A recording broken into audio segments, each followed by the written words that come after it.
Assalamualaikum warahmatullahi wabarakatuh. Selamat berjumpa kembali anak-anakku semua. Semoga pada kali ini kalian masih dalam keadaan sehat dan semangat belajar ya. Pada kali ini kita masih mempelajari tema 7, peristiwa dalam kehidupan. Untuk tema 7 sekarang yang akan kita pelajari masuk ke subtema 3, pembelajaran kedua. Pada pembelajaran 2 kali ini kita akan mempelajari tentang 1. Kata baku dan kata tidak baku, kedua peristiwa pengkristalan, dan yang ketiga adalah ragam seni rupa daerah. Anak-anakku semua, kalian tentu saja pernah membaca suatu teks atau wacana baik pada buku pelajaran ataupun pada sumber lain seperti koran, majalah, dan lain-lain. Nah, teks itu terdiri dari rangkaian kalimat dan kata-kata.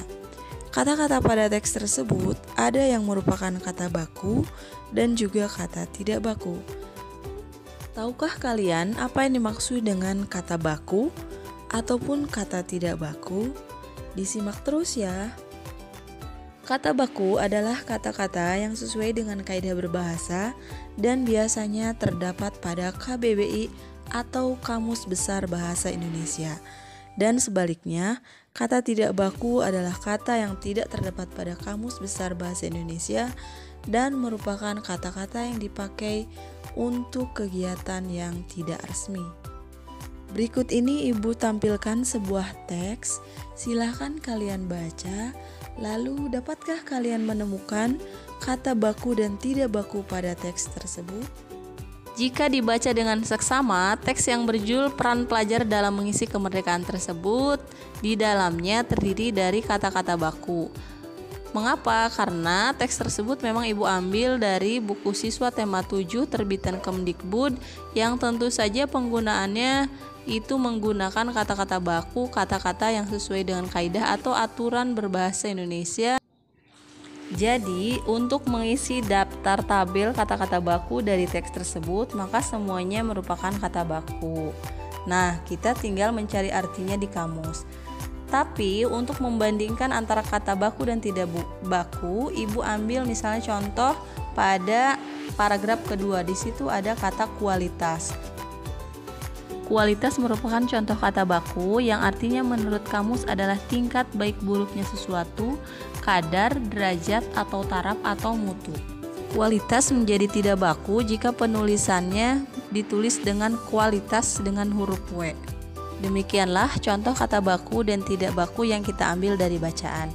Untuk contoh lainnya, silakan kalian cari dengan seksama dan tentu saja gunakan Kamus Bahasa Indonesia untuk mencari artinya. Anak-anakku semua, selanjutnya kita beralih kepada bahasan tentang peristiwa pengkristalan. Jika sebelumnya kalian telah mempelajari tentang peristiwa menyublim yang merupakan perubahan wujud benda dari padat menjadi gas, maka sekarang kita mempelajari tentang pengkristalan atau mengkristal yang merupakan kebalikan dari menyublim. Jadi, mengkristal adalah perubahan wujud benda dari gas menjadi padat. Tahukah kalian contoh peristiwa pengkristalan? Proses pembuatan garam merupakan salah satu contoh peristiwa pengkristalan dalam kehidupan sehari-hari. Pembuatan garam merupakan peristiwa pengkristalan dengan menyerap kalor. Garam dibuat dari air laut yang diuapkan dengan sinar matahari hingga tersisa kristal-kristal garam. Untuk mengamati proses pembuatan garam, kalian bisa melakukan percobaan sederhana berikut ini. Demikianlah penjelasan tentang pengkristalan, semoga bisa dipahami ya. Selanjutnya kita bahas tentang ragam seni rupa daerah.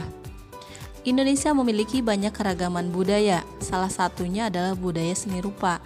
Seni rupa merupakan sebuah ekspresi seni yang diwujudkan dalam karya yang bisa dilihat dan diraba. Karya seni rupa banyak ditemukan di daerah-daerah yang menjadi ciri khas daerah tersebut. Seni rupa yang terdapat di berbagai daerah Indonesia dinamakan seni rupa daerah. Penyebutan lainnya disebut dengan seni rupa tradisional. Bentuk-bentuk seni rupa daerah. Yang pertama adalah seni lukis daerah. Seni lukis merupakan seni menggambar objek-objek yang berupa tumbuhan, hewan, manusia, dan pemandangan alam untuk menimbulkan perasaan keindahan. Seni lukis Kamasan dari Bali adalah salah satu seni lukis daerah yang terkenal. Kamasan merupakan nama sebuah desa yang mayoritas penduduknya berprofesi sebagai pelukis. Desa ini berada di Kabupaten Kelungkung, Provinsi Bali. Selain seni lukis Kamasan, ada juga seni lukis kaca dari Cirebon. Teknik dan bahan yang digunakan pun berbeda. Seni lukis ini menggunakan bahan kaca sebagai media lukis dengan membuat sketsa terlebih dahulu di atas sebuah kertas baru ditempelkan pada kaca. Bentuk seni rupa yang kedua adalah seni patung daerah. Seni patung merupakan seni membuat bentuk manusia atau hewan yang menggunakan bahan lunak atau keras. Teknik pembuatannya bisa berupa teknik membentuk untuk bahan lunak dan teknik meraut atau memahat untuk bahan keras. Salah satu contoh patung tradisional adalah patung Asmat dari Papua. Bentuk seni rupa daerah yang ketiga adalah seni kriya. Seni kriya merupakan seni yang menggunakan keterampilan tangan dalam pembuatannya, tetapi nilai kegunaan dan keindahannya juga diperhatikan. Seni kriya yang dapat dijumpai dalam kehidupan sehari-hari, misalnya seni kriya tekstil, yaitu kain batik, kain songket, dan kain tenun. Karya seni kriya lainnya yaitu seni anyaman dan juga seni ukir. Seni anyaman merupakan seni menjalin bahan berbentuk bilah dengan pola tertentu sehingga terbentuk sebuah benda. Bahan pembuatan anyaman berasal dari alam, misalnya bilah rotan, lidi, bambu, akar-akaran, daun pandan, dan pelepah pisang. Seni anyaman dipakai dalam pembuatan kerajinan, misalnya tikar anyaman, bakul, keranjang, caping, dan kursi. Sedangkan seni ukir adalah seni mengolah permukaan objek dengan cara membuat perbedaan ketinggian dari permukaan tersebut sehingga menghasilkan karya seni dengan permukaan yang tidak rata. Seni ukir yang terkenal di Indonesia adalah seni ukir Jepara dan Bali.